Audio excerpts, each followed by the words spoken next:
Hey everyone! No prelude this time, so we're just going to jump right into it. Chapter 3 The Lure of the Wyrm. It was called the Wyrmberg, and it rose almost 1/2 of a mile above the Green Valley, a mountain huge, gray, and upside down. At its base it was a mere score of yards across.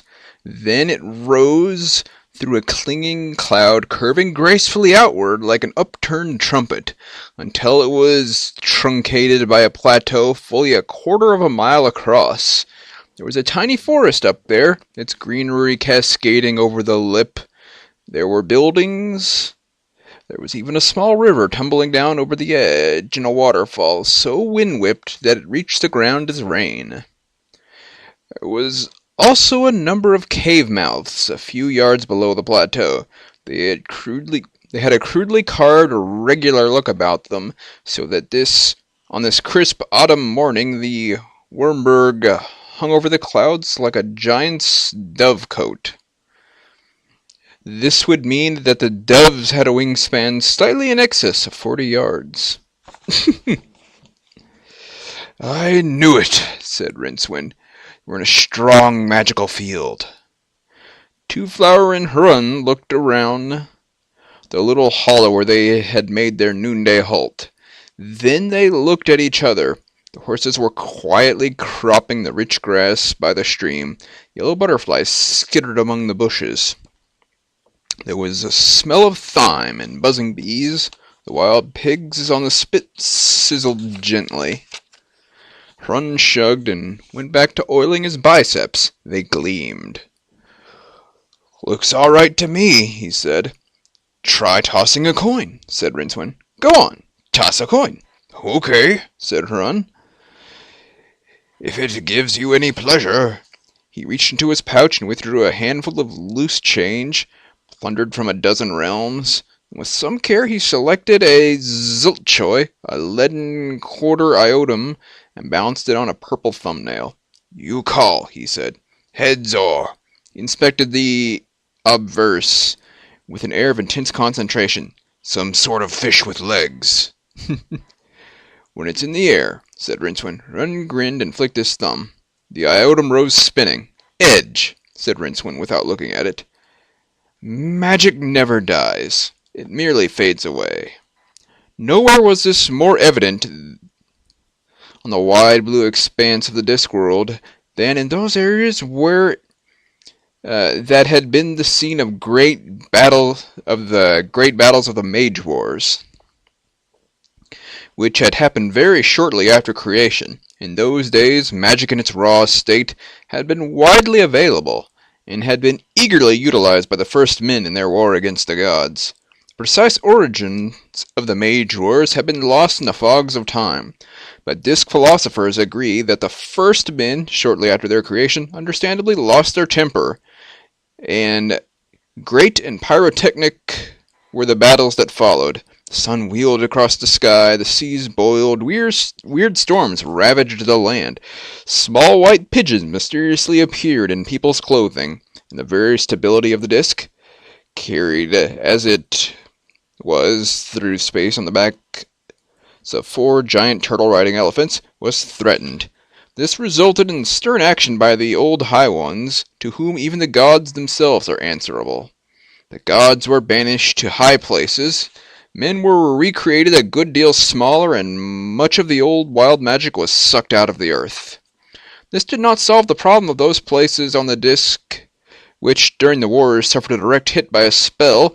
The magic faded away slowly over the millennium, releasing, as it decayed, myriads of subastral particles that severely disoriented the reality around it, and distorted the reality around it. Rincewind, Twoflower, and Hrun stared at the coin. "Edge it is," said Hrun. "Well, you're a wizard, so what?" "I don't do that sort of spell." "You mean you can't?" Rincewind ignored this, because it was true. "Try again," he suggested. Hrun pulled out a fistful of coins. The first two landed in the usual manner. So did the fourth. The third landed on its edge and balanced there. The fifth turned into a small yellow caterpillar and crawled away. The sixth, upon reaching its zenith, vanished with a sharp spang. A moment later there was a small thunderclap. "Hey, that one was silver!" exclaimed Hrun, rising to his feet and staring upward. "Bring it back!" "I don't know where it's gone," said Rincewind wearily. "It's probably still accelerating. The ones I tried this morning didn't come down anyway." Hrun was still staring into the sky. "What?" said Two-Flower. Rincewind sighed. He had been dreading this. "We've strayed into a zone with a high magical index," he said. "Don't ask me how. Once upon a time a really powerful magic field must have been generated here, and we're feeling the after effects." "Precisely," said a passing bush. Hrun's head jerked down. "You mean it's one of those places? Let's get out of here." "Right," agreed Rincewind. "If we retrace our steps, we might make it. We can stop every mile or so and toss a coin." He stood up urgently and started stuffing things into his saddlebags. "What?" said Two-Flower. Rincewind stopped. "Look," he snapped. "Just don't argue. Come on." "It looks all right," said Two-Flower. "Just a bit underpopulated, that's all." "Yes," said Rincewind. "Odd, isn't it? Come on." There was a noise high above them, like a strip of leather being slapped on a wet rock. Something glassy and indistinct passed over Rincewind's head, throwing up a cloud of ashes from the fire in the... Let's see. Rincewind's head, throwing up a cloud of ashes from the fire, and the pig's carcass took off from the spit and rocketed into the sky. It banked to avoid a clump of trees, righted itself, roared around in a tight circle, and headed hubwards, leaving a trail of hot pork fat droplets. The pig they were cooking rocketed away. "What are they doing now?" asked the old man. The young woman glanced at the scrying glass. "Heading rimward at speed," she reported. "By the way, they've still got that box on legs." The old man chuckled, an oddly disturbing sound in the dark and dusty crypt sapient pearwood. He said, "Remarkable. Yes, I think we will have that. Please see to it, my dear. Before they go beyond your power, perhaps?" "Silence, or what, Liesa?" said the old man. In this dim light there was something odd about the way he was slumped in the stone chair. "You've killed me once already, remember?" She snorted and stood up, tossing back her hair scornfully. It was red, flecked with gold. Erect, Liesa Wormbinder was entirely a magnificent sight. She was also almost naked, except for a couple of mere scraps of the lightest chainmail and riding boots of iridescent dragon hide. In one boot there was thrust a riding crop, unusual in that it was as long as a spear and tipped with tiny steel barbs. "My power will be quite sufficient," she said coldly. The indistinct figure appeared to nod, or at least wobble. "As you keep assuring me," he said. Liesa snorted and strode out of the hall. Her father did not bother to watch her go. One reason for this was, of course, that he had been dead for 3 months. His eyes were not in the best condition. The other was that, as a wizard, even a dead wizard of the 15th grade, his optic nerves had long since become attuned to seeing into levels and dimensions far removed from common reality, and there were, therefore, somewhat inefficient at observing the merely mundane. During his life they had appeared to others to be 8-faceted and eerily insectile. Besides, since he was now suspended in the narrow space between the living world and the dark shadow world of death, he could survey the whole of casuality.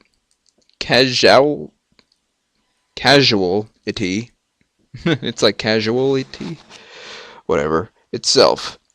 That was why, apart from a mild hope that this time his wretched daughter would get herself killed, he did not devote his considerable powers to learning more about the 3 travelers galloping desperately out of his realm.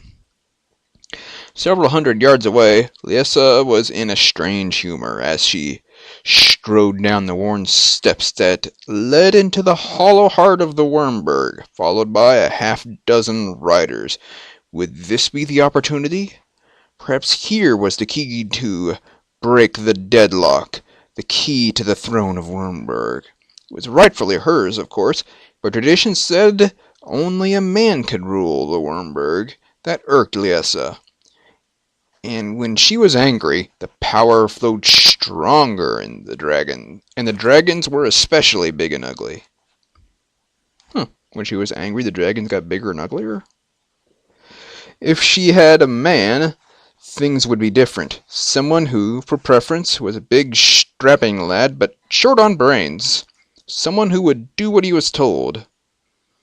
The biggest of the three now fleeing the Dragonlands might do, and if it turned out that he wouldn't, then dragons were always hungry, and needed to be fed regularly. She could see to it that they got ugly.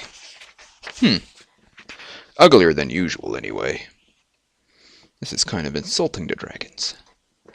The stairway passed through a stone arch and ended in a narrow ledge near the roof of the great cavern where the worms roosted. Sunbeams from a myriad of entrances around the halls crisscrossed the dusty gloom like amber rods, in which a million golden insects had been preserved. Below they revealed nothing but a thin haze. Above, the walking rings started so close to Liessa's head that she could reach up and touch one. They stretched away in their thousands across the upturned acres of the cavern roof. It had taken a score of masons, a score of years to hammer the piton for all those hanging from their work as they progressed. Yet they were nothing compared to the 88 major rings that clustered near the apex of the dome. A further 50 had been lost in the old days as they swung it into place by teams of sweating slaves. There had been slaves aplenty in the first days of the power. And the great rings had gone crashing into the depths, dragging their unfortunate manipulators with them. But 88 rings had been installed, as huge as rainbows, rusty as blood. From them, the dragons sensed the Liessa's presence. Their swishes around the cavern as 88 pairs of wings unfold like a complicated puzzle. The great heads with green, multifaceted eyes peer down at her. The beasts are still fairly transparent. While the men around here take their hook boots from the rack, Liessa bends her mind to the task of full visualization. Above her, in the musty air, the dragons become fully visible, bronze scales dully reflecting the sunbeam shafts. Mind throbs. But now that the power is flowing fully, she can, with barely a wave of concentration, think of other things. Now she too buckles on the hook boots, and turns a graceful cartwheel to bring their hooks with a faint clang against a couple of the walking rings in the ceiling. Only now it is the floor. The world is changed. Now she is standing on the edge of a deep bowl, or crater, floored with little rings, across which the dragon riders are already strolling with a pendulum gait. In the center of the bowl, their huge mounts wait among the herd. Far above are the distant rocks of the cavern floor, discolored by centuries of dragon droppings. Moving with the easy gliding movement that is second nature, Liessa sets off towards her own dragon, Leolith, who turns his great horsey head towards her. His jowls are greasy with pork fat. He must have caught the rocket pig. It was very enjoyable, he says in her mind. I thought I said there was to be no unaccompanied flights, she snaps. I was hungry. Liessa, curb your hunger. Soon there will be horses to eat. The reins stick in our teeth. Are there any warriors? We like warriors. Liessa swings down the mounting ladder and lands. Her legs are locked around Leolith's leathery neck. The warrior is mine. There are a couple of others you can have. One appears to be a wizard of sorts, she adds as a way of encouragement. Oh, you know how it is with wizards. Half an hour afterwards, you could do with another one, the dragon grumbles. He spreads his wings and drops. They're gaining! Screamed Rincewind. He bent even lower over his horse's neck and groaned. Twoflower was trying to keep up, while at the same time craning around to look at the flying beasts. You don't understand! Screamed the tourist above the terrible noise of the wing beats. All my life I've wanted to see dragons! From the inside! Shouted Rincewind. Shut up and ride! He whipped his horse with the reins and stared at the wood ahead, trying to drag it closer by sheer willpower. Under those trees they'd be safe. Under those trees no dragon could fly. He heard the clap of wings before the shadows folded around him. Instinctively he rolled in the saddle and felt the white-hot stab of pain as something sharp scored a line across his shoulders. Behind him, Hrun screamed, but it sounded more like a bellow of rage than a cry of pain. The barbarian had vaulted down into the heather and had drawn the black sword Kring. He flourished it as one of the dragons curved in for another low pass. No bloody lizard does that to me, he roared. Rincewind leaned over and grabbed Twoflower's reins. Come on, he hissed. But the dragons, said Twoflower, entranced. Blast up!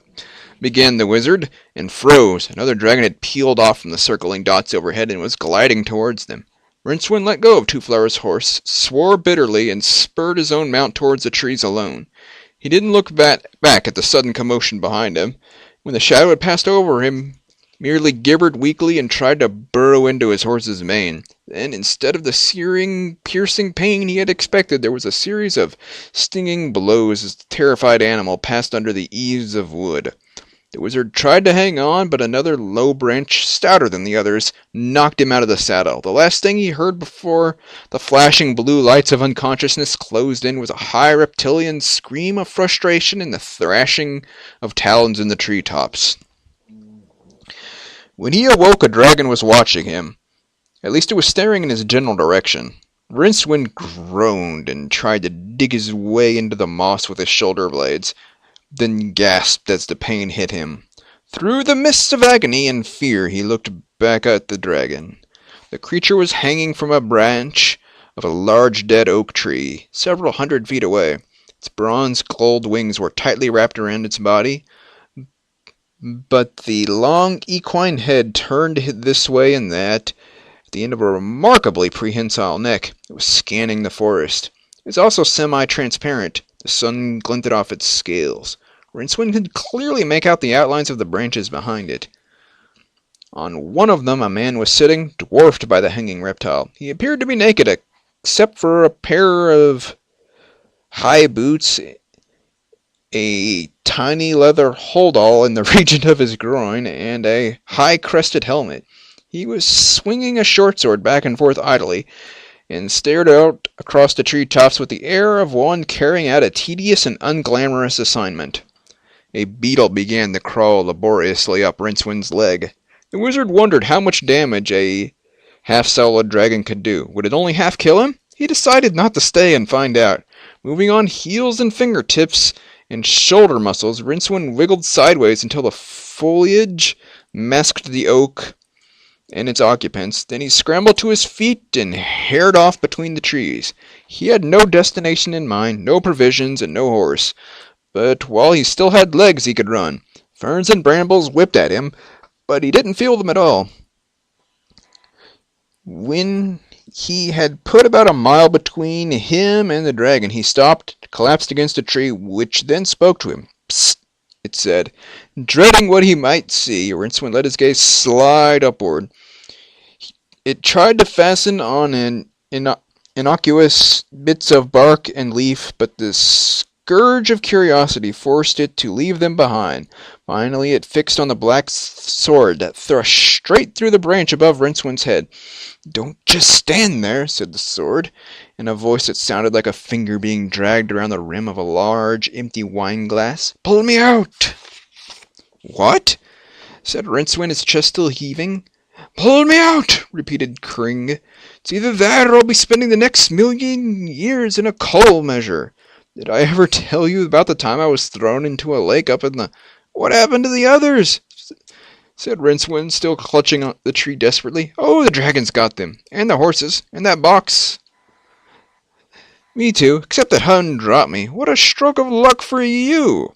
Well, began Rincewind, but Kring ignored him. I expect you'll be in a hurry to rescue them, it added. Yes, well, so if you'll just pull me out, we can be off. Rincewind squinted at the sword. A rescue attempt had hitherto been so far at the back of his mind that, if some advanced speculations on the nature and shape of the many-dimensioned multiplexity of the universe were correct, it was right at the front, but the magic sword was a valuable item.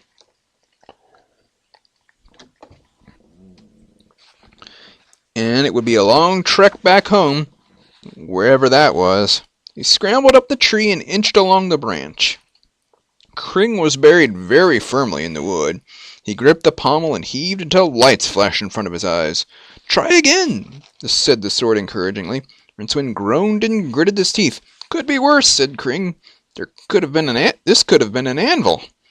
Arrgh, hissed the wizard, fearing for the future of his groin.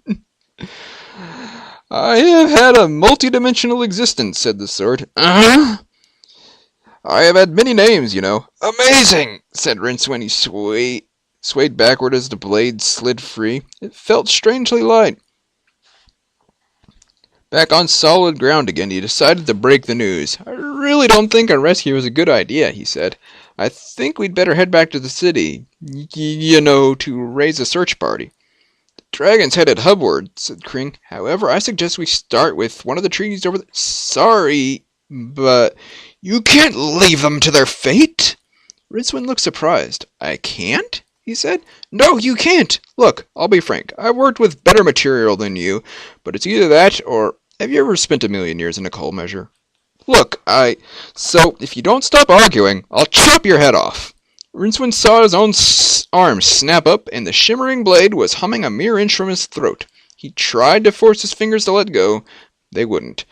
I don't want to be a hero, he shouted. I propose to teach you. Bronze Peshpa rumbled deep in his throat. Sidra, the dragon rider, leaned forward and squinted across the clearing. I see him, he said.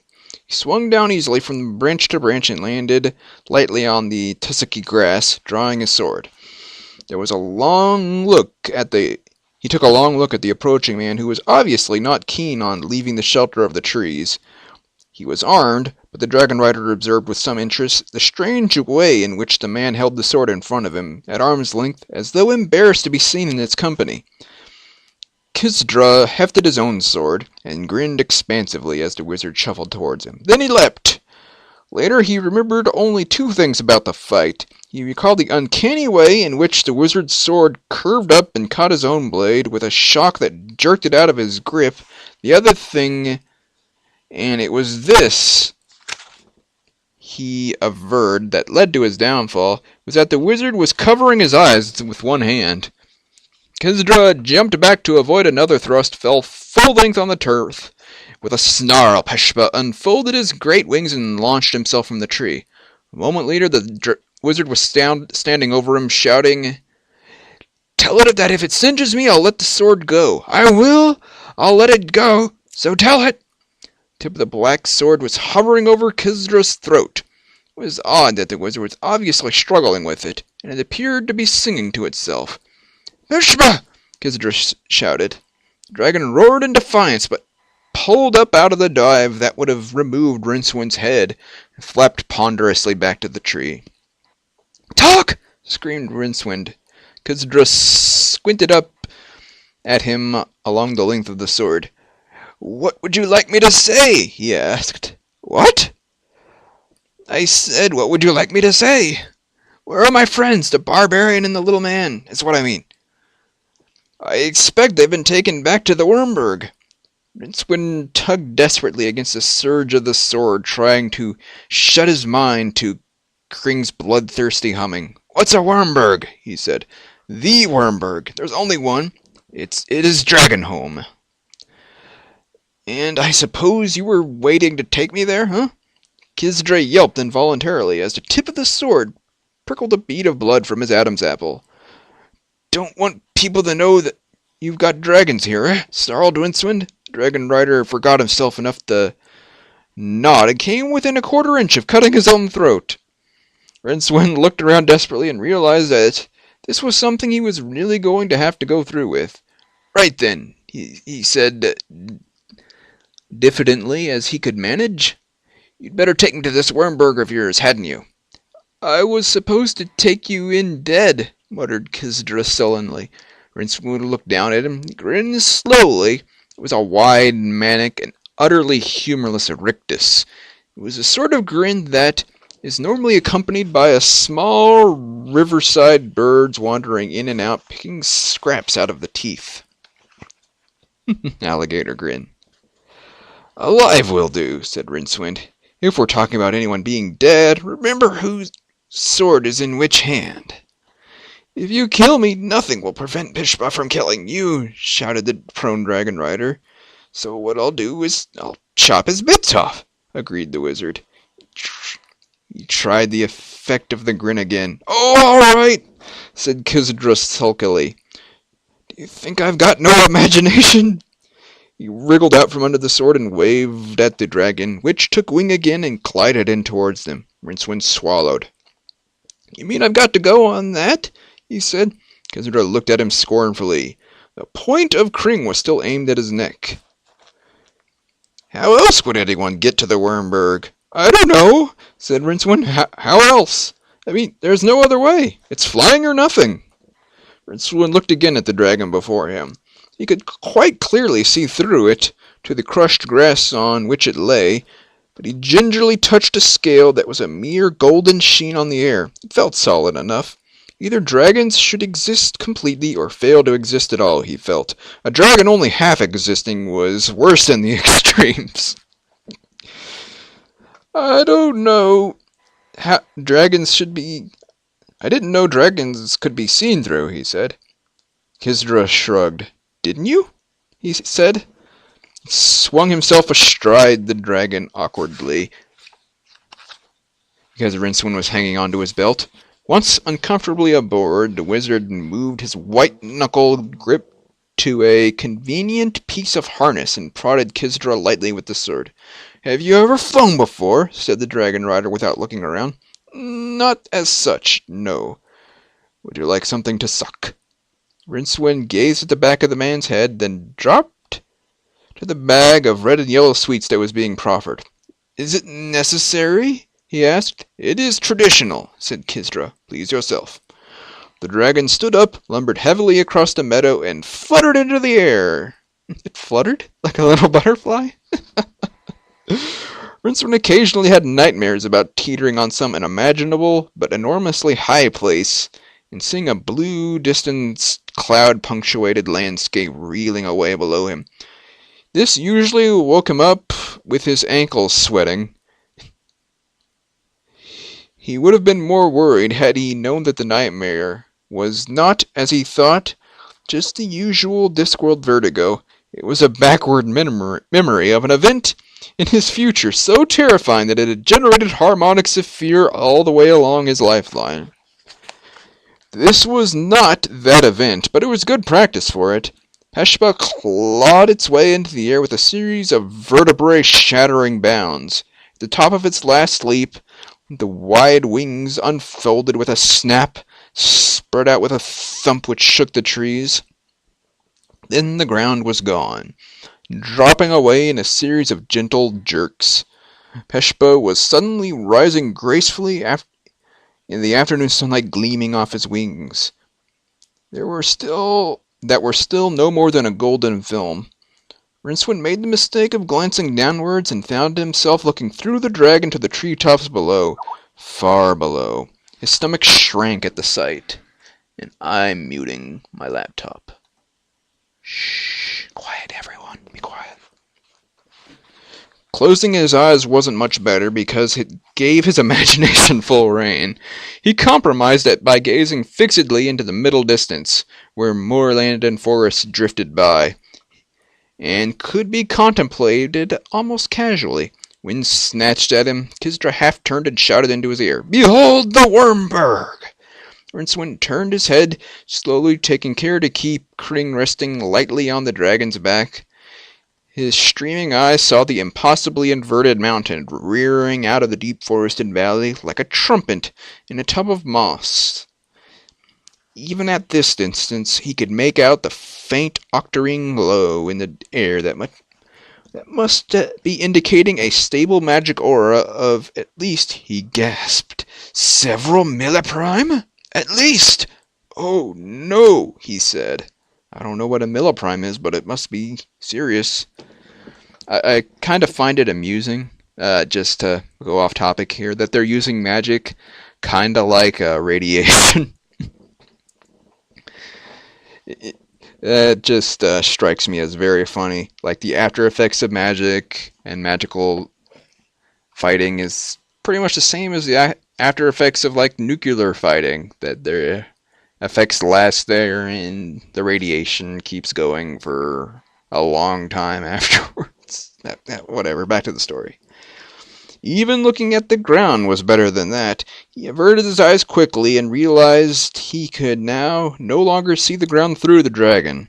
As they glided around in a wide circle towards the Wyrmberg, it was definitely taking a more solid form, as if the creature's body was filling with a gold mist. By the time Wyrmberg was in front of him, swinging wildly across the sky, the dragon was as real as a rock. Rincewind could see a faint streak in the air, as if something from the mountain had reached out and touched the beast. He got a strange feeling that the dragon was being made more genuine. Ahead of it, the Wyrmberg turned from a distant toy to several billion tons of rock poised between heaven and earth. He could see small fields, woods, and a lake up there, and from the lake a river spilled out over the edge. He made the mistake of following the thread of foaming water with his eyes and jerked himself back just in time. The flared plateau of the upturned mountain drifted towards him. The dragon didn't even slow. As the mountain loomed over Rincewind, like the biggest fly swatter in the universe,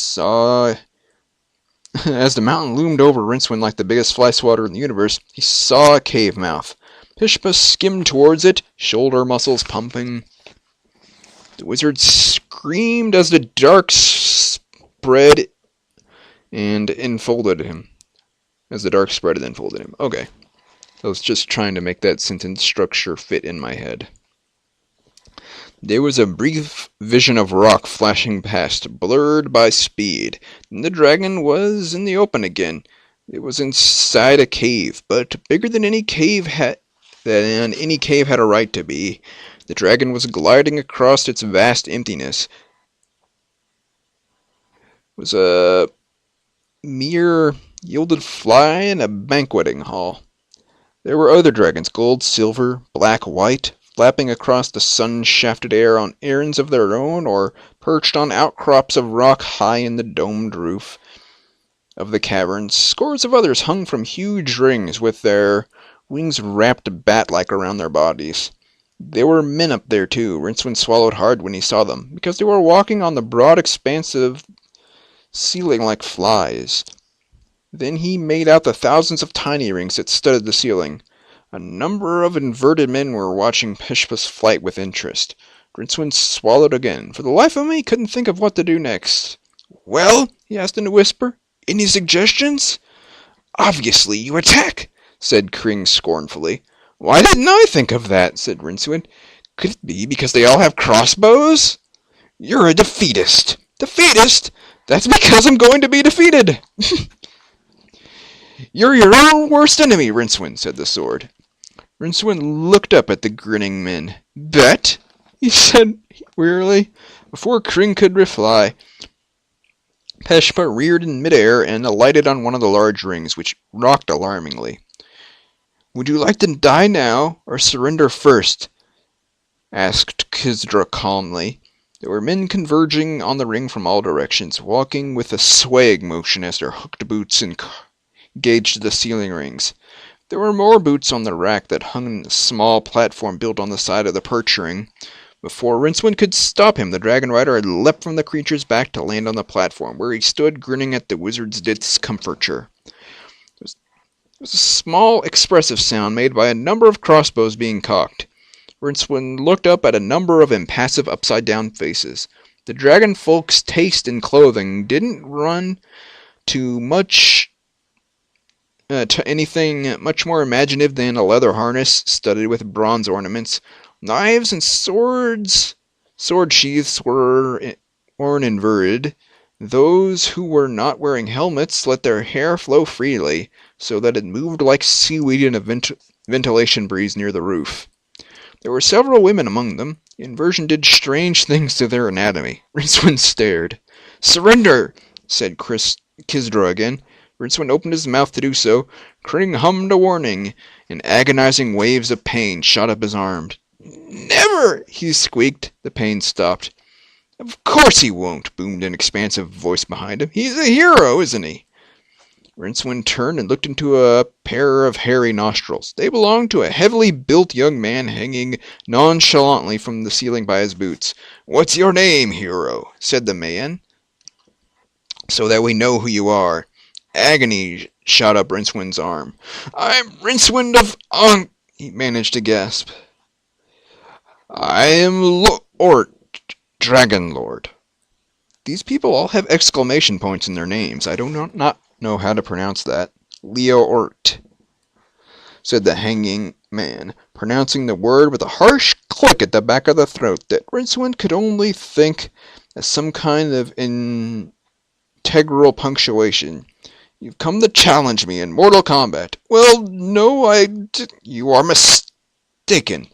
Kisdra, help our hero into a pair of hook boots. I'm sure he's anxious to get started." "Oh, look, I just came to find my friends.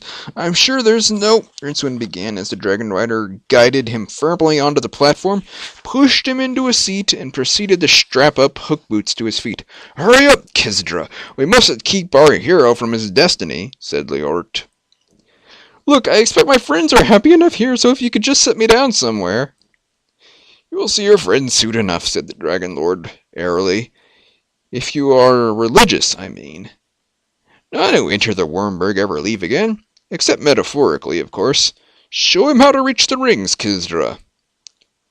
"Look what you've gotten me into," Rincewind hissed. Kring vibrated in that hand. "Remember that I am a magic sword," it hummed. "How could I forget?" "Climb the ladder and grab a ring," said the dragon rider. "Then bring your feet up until the hooks catch. Then help the protesting wizard climb until he was hanging upside down, robe tucked into his breeches, Kring dangling from one hand. At this angle, the dragon folk looked reasonably bearable, but the dragons themselves, hanging from their perches, loomed over the scene like immense gargoyles. Their eyes glowed with interest. "Attention, please!" said Leort. A dragon rider handed him a long shape wrapped in red silk. "We fight to the death. Yours." "And I suppose I earn my freedom if I win?" said Rincewind without much hope. Leort indicated the assembled dragon riders with a tilt of his head. "Don't be naive," he said. Rincewind took a deep breath. "I suppose I should warn you," he said, his voice hardly quavering, "that this is a magic sword." Leort let the red silk wrapping drop away into the gloom and flourished a jet-black blade. Runes glowed on its surface. "What a coincidence!" he said, and lunged. Rincewind went rigid with fright, but his arms swung out and Kring shot forward. The swords met in an explosion of octarine light. Leort swung himself backward, his eyes narrowing. Kring leapt past his guard, and although the Dragon Lord's sword jerked up to deflect most of the force, the result was a thin red line across its master's torso. With a growl, he launched himself at the wizard, boots clattering as he slid from ring to ring. The swords met again, another violent discharge of magic, and, at the same time, Leort brought his other hand down against Rincelwind's head, jarring him so hard that one foot jerked out of its ring, and flailed desperately. Rincewind knew himself to be almost certainly the worst wizard on the Discworld, since he knew but one spell. Yet for all that he was still a wizard, thus by the inexorable laws of magic. This meant that upon his demise it would be Death himself who appeared to claim him, instead of sending one of his numerous servants, as is usually the case. Thus it was that, as a grinning Njord swung back and brought his sword around in a lazy arc, time ran into treacle. To Rincewind's eyes, the world was suddenly lit by a flickering octarine light tinged with violet as photons impacted on the sudden magical aura. Inside it, the Dragon Lord was a ghastly hued statue, his sword moving at a snail's pace in the glow. Beside the Ort was another figure, visible only to those who can see into the extra four dimensions of magic. It was tall, dark, thin, against a sudden night of frosty stars. It swung a two-handed scythe of proverbial sharpness. Rincewind ducked. The blade hissed coldly through the air beside his head, entered the rock-covered floor without slowing. Death screamed a curse in his cold crypt of a voice. The scene vanished. What passed for reality on the Discworld reasserted itself with a rush of sound. Njord gasped at the sudden turn of speed with which the wizard had dodged his killing stroke, and that desperation only available to the really terrified. Rincewind uncoiled like a snake and launched himself across the space between them. He locked both hands around the Dragon Lord's sword arm and wrenched. It was at that moment that Rincewind's one remaining ring, already overburdened, slid out of the rock with a nasty little metal sound. He plunged down, swung wildly, and ended up dangling over a bone-splintering death, with his hands gripping the Dragon Lord's arm so tightly that the man screamed. Njord looked up at his feet. Small flakes of rock were dropping out of the roof from around the ring pitons. "Let go of me, dang you!" he screamed, "or we'll both die!" Rincewind said nothing. He was concentrating on maintaining his grip and keeping his mind closed to the pressing images of his fate on the rocks below. "Shoot him!" bellowed Njord. Out of the corner of his eye, Rincewind saw several crossbows leveled at him. Njord chose that moment to flail down with his free hand, and a fistful of rings stabbed in the wizard's finger. He let go. Two-Flower grabbed the bars and pulled himself up. "See anything?" said Hrun from the region of his feet. "Just clouds." Hrun lifted him down again and sat on the edge of one of the wooden beds. That were the only furnishings in the cell. "Bloody heck," he said. "Don't despair," said Two-Flower. "I'm not despairing. I expect it's all some sort of misunderstanding. I expect they'll release us soon. They seem to be very civilized." Hrun stared at him from under bushy eyebrows. He started to say something, then appeared to think better of it. He sighed instead. And when we get back, we can say we've seen dragons," Two-Flower continued. "What about that, eh?" "Dragons don't exist," said Hrun flatly. "Codice of Chimera killed the last one 200 years ago. I don't know what we're seeing, but they aren't dragons. But they carried us up in the air. In that hall there must have been hundreds." "I expect it was just magic," said Hrun dismissively. "Well, they looked like dragons," said Two-Flower, an air of defiance about him. "I always wanted to see dragons ever since I was a little lad. Dragons flying around in the sky, breathing flames. They just used to crawl around in swamps and stuff. And all they breathed was stink," said Hrun, laying down on the bunk. "They weren't very big either. They used to collect firewood." "I heard they used to collect treasure," said Two-Flower. "And firewood. Hey," Hrun added, brightening up, "did you notice all these rooms they brought us through? Pretty impressive, I thought. Lots of good stuff about. Plus some of those tapestries. They've got to be worth a fortune." He scratched his chin thoughtfully, making a noise like a porcupine shouldering its way through a gorse. "What happens next?" asked Two-Flower. Hrun screwed a finger into his ear and inspected it absently. "Oh, I expect in a minute the door will be flung open and I'll be dragged off to some sort of temple arena where I'll fight maybe a couple of giant spiders or an 8-foot slave from the jungles of Kloch. Then I'll rescue some kind of princess from an altar, then kill off a few guards or whatever. Then this girl will show me the secret passage out of this place and we'll liberate a couple of horses and escape with the treasure." Hrun leaned his head back on his hands and looked at the ceiling, whistling tunelessly. "All that?" said Two-Flower. "Usually." Two-Flower sat down on his bunk and tried to think. This proved difficult because his mind was awash with dragons. Dragons! Ever since he was 2 years old, he had been captivated by the pictures of the fiery beasts in the Octarine fairy book. His sister had told him they didn't really exist, and he recalled the bitter disappointment. If the world didn't contain those beautiful creatures, he decided, it wasn't half the world it ought to be. I agree. And then, later, he had been bound apprentice to Nine Reeds, the master account, who in his grey-mindedness was everything that dragons were not. And there was no time for dreaming.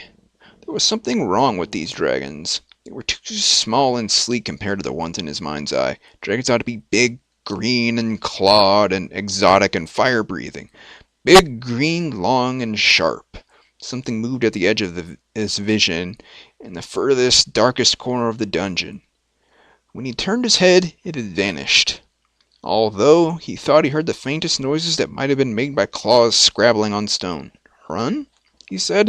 There was a snore from the other bunk. Two-Flower padded over to a corner and poking gingerly at the stones in case there was a secret panel. At that moment the door was flung back against the wall. Half a dozen guards hurtled through it, spread out, flung themselves down on one knee. Their weapons were aimed exclusively at Hrun. When he thought about this later, Two-Flower felt quite offended. Hrun snored. A woman strode into the room. Not many women can stride convincingly, but she managed it. She glanced briefly at Two-Flower as one might look at a piece of furniture, then glared down at the man in the bed. She was wearing the same sort of leather harness that the dragon riders had been wearing, but in her case it was much briefer. That and the magnificent mane of chestnut red hair that fell to her waist was her only concession to what, even on the Discworld, passed for decency. She was also wearing a thoughtful expression. Hrun made a glubbing noise, turned over, and slept on.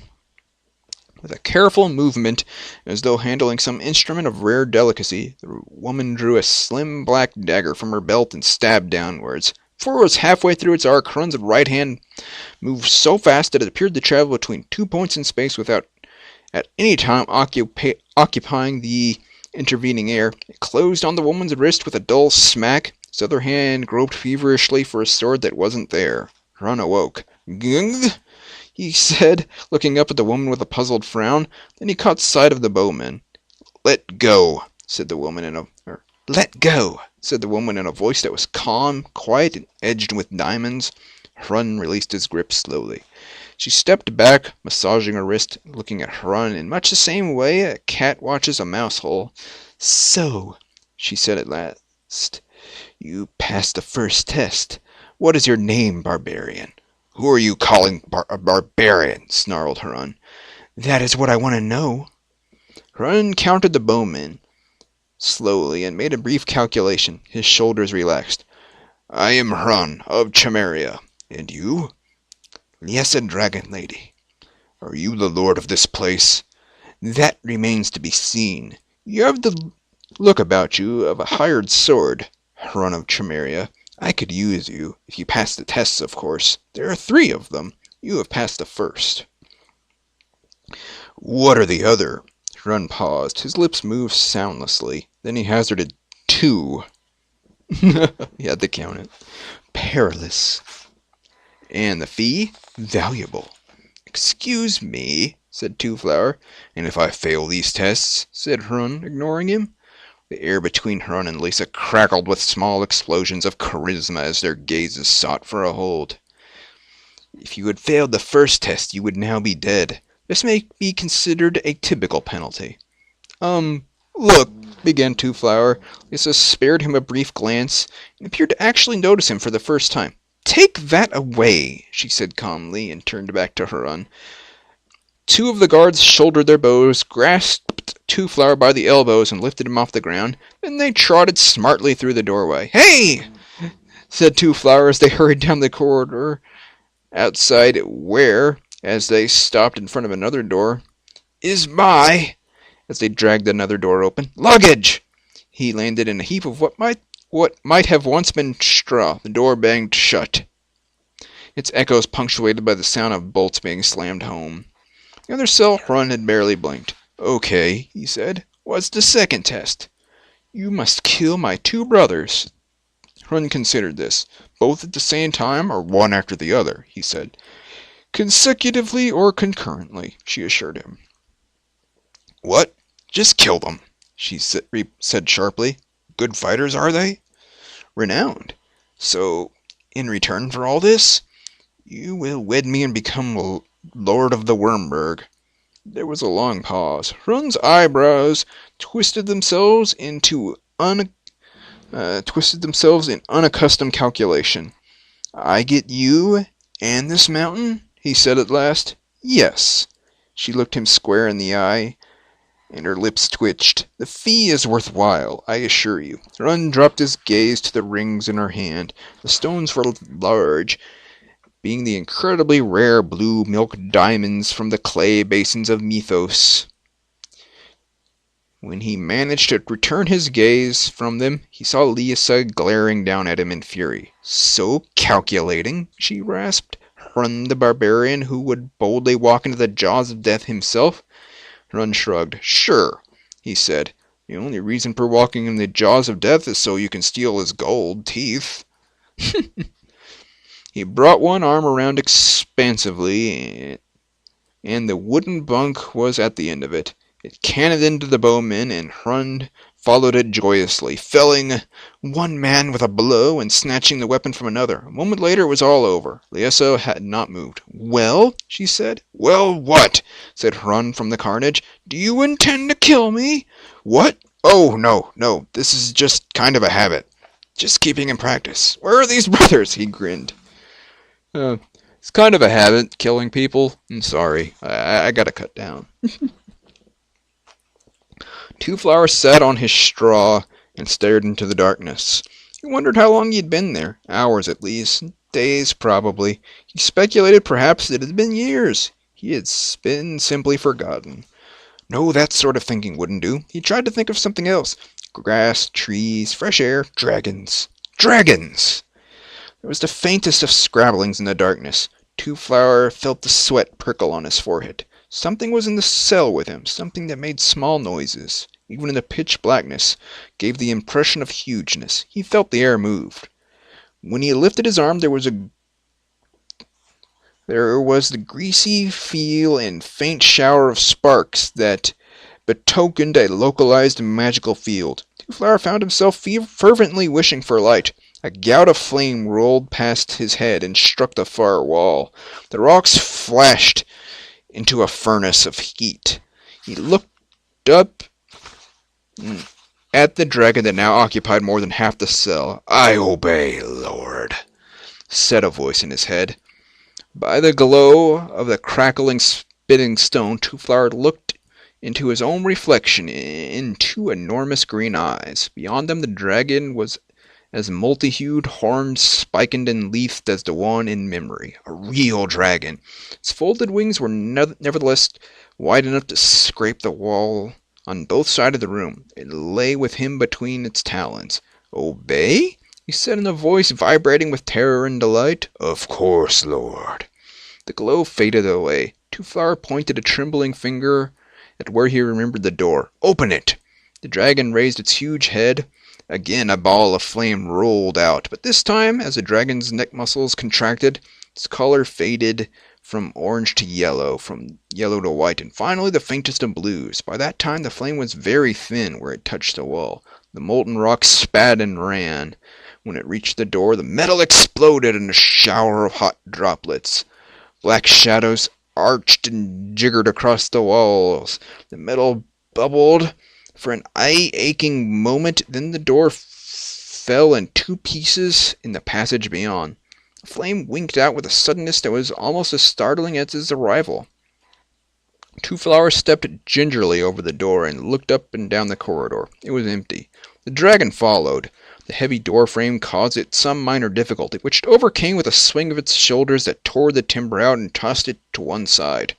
The creature looked expectantly at Two Flower, its skin rippling and twitching as it sought to open its wings in the confines of the passage. How did you get here? Said Two Flower. You summoned me, master. I don't remember doing that. In your mind you called me up. In your mind, thought the dragon patiently. You mean I just thought of you, and there you were? Yes. It was magic? Yes. But I've thought about dragons all my life. In this place, the frontier between thought and reality is probably a little confused. All I know is that once I was not, and then you thought of me, and then I was. Therefore, of course, I am yours to command. Good grief! Half a dozen guards chose that moment to turn the bend in the corridor. They stopped open-mouthed, then one of them remembered himself sufficiently to raise his crossbow and fire. The dragon's chest heaved. The quarrel exploded into flaming fragments in midair. The guards scurried out of sight. A fraction of a second later, a wash of flame played over the stones where they had been standing. Two Flower looked up in admiration. Can you fly, too? Of course. My goodness. Two Flower glanced up and down the corridor and decided against following the guard since he knew himself to be totally lost already and any direction was probably an improvement. He edged past the dragon and hurried away, the huge base turning with difficulty to follow him. They padded down a series of passages that crisscrossed like a maze. At one point, Two Flower thought he heard shouts a long way behind him, but soon faded away. Sometimes the dark arch of a crumbling doorway loomed past them in the gloom.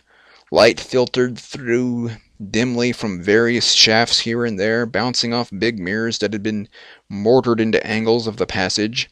Sometimes there was a brighter glow from a distant light well.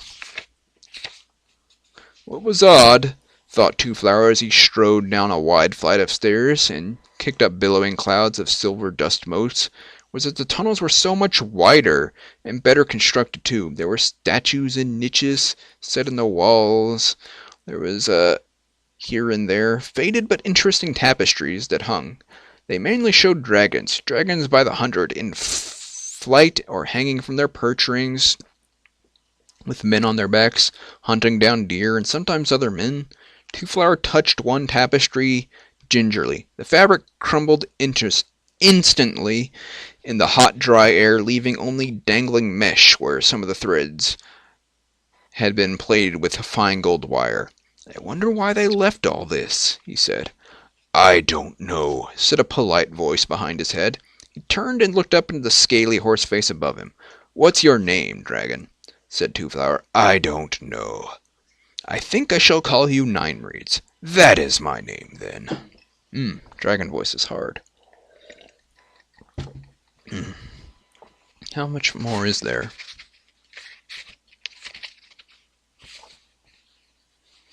20 more pages, and I've been going about an hour.